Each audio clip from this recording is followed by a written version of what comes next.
Olá, amigos, namastê. O que Jesus quis dizer de fato quando afirmou: Eu e o Pai somos um, ou ninguém vai ao Pai senão por mim, passando por dentro de mim. O que ele quis dizer com isso? Dentro de uma visão materialista, teríamos que passar por dentro dele, não. Ele estava falando em termos de consciência. Inclusive aquela outra passagem, quando ele afirma: se não comeres de minha carne, não vereis o reino dos céus. Os fariseus ficaram escandalizados por todas essas palavras de Jesus. Um indiano compreenderia perfeitamente, o yogi compreenderia perfeitamente, porque ele falava em termos iógicos. Ele falava em termos de consciência. Comer de minha carne, beber de meu sangue, significa comer, entre aspas, absorver a consciência crística. Isso é totalmente inteligível para um yogi. Mas observem a frase em João capítulo 6, versículos de 53 a 58. Se vocês não comerem a carne do Filho do Homem e não beberem o seu sangue, não terão vida em si mesmos. Isso é psicologia, ele está falando em termos de consciência. O si mesmo, inclusive, no Jnana Yoga, no Advaita Vedanta, é o Atma, é a alma. Si mesmo é o self, é a alma, é o Atma, é o si mesmo. Quem é um estudioso do Advaita Vedanta, do Jnana Yoga, sabe perfeitamente o que ele está dizendo. É o mesmo Tatavan Asi, ou seja, tu és isto, a alma, o Atma. Estude Adi Shankaracharya, inclusive convido-os mais uma vez para o nosso curso de Jnana Yoga, um introdutório, um mini curso que ocorrerá sábado agora, das 9h30 da manhã às 17 horas, online. Porque em verdade, Jesus afrontou aos judeus ortodoxos.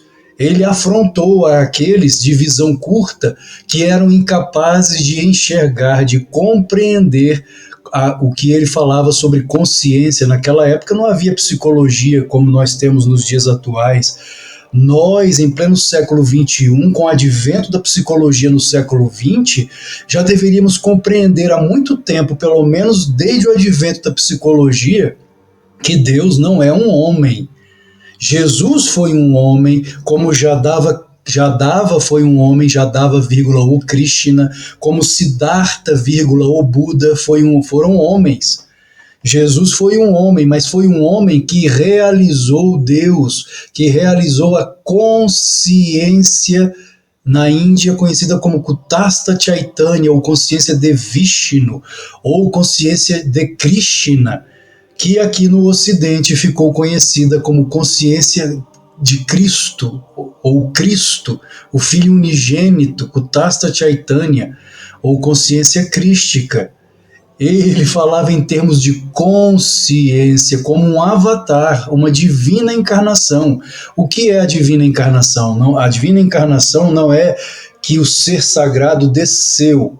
Na verdade, a divina encarnação ocorre na Índia, o ensinamento de que ele pode descer quando ele já era em uma vida passada, em uma encarnação passada, ele já era um avatar, então ele desce completo.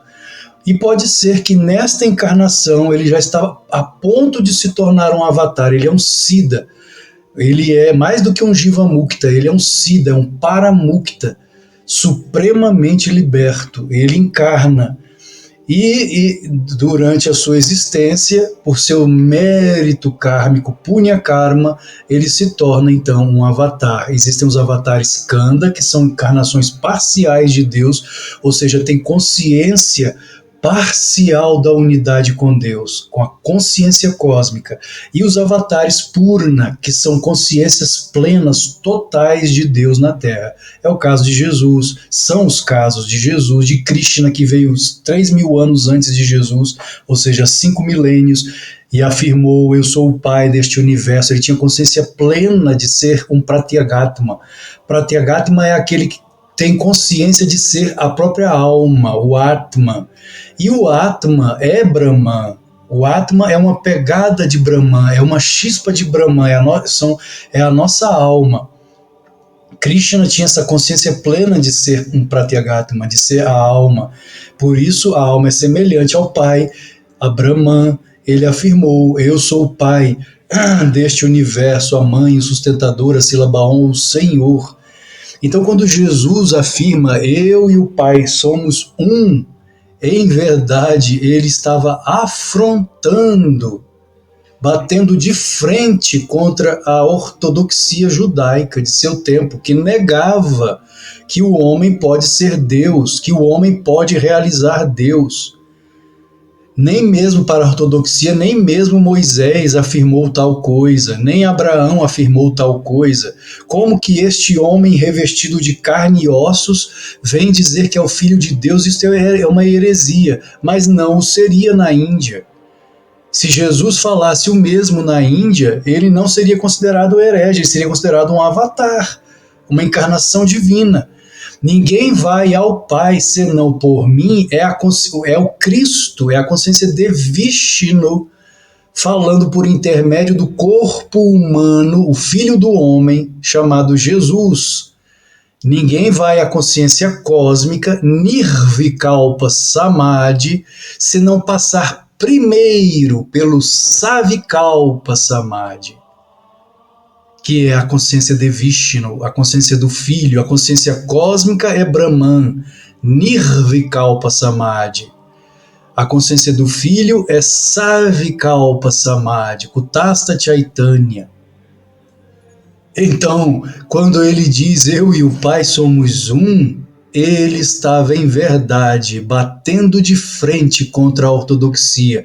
Vocês dizem que não podem ser unos com o Pai, pois eu sou. Pois eu sou. Ele bateu de frente, foi uma heresia. Foi um pecado para a ortodoxia judaica. E por este motivo é que procuraram a sua crucificação, o seu assassinato.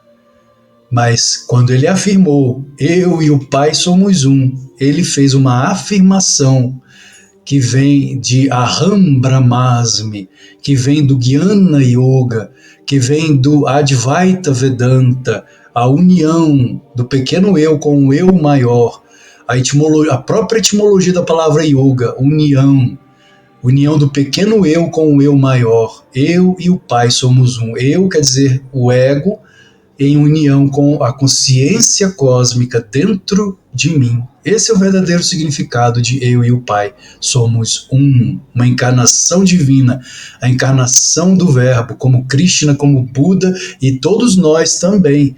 A diferença é que nós estamos adormecidos. O próprio significado da palavra Buda significa o desperto. No Evangelho Apócrifo de Tomé, Jesus é chamado de o vivo. Buda é o desperto, Jesus é o vivo. São sinônimos, possuem significados semelhantes. O desperto em Deus, aquele que despertou no Nirvana, o Buda, e aquele que está vivo, ou seja, a mesma coisa, está desperto, vivo em Deus. Namastê.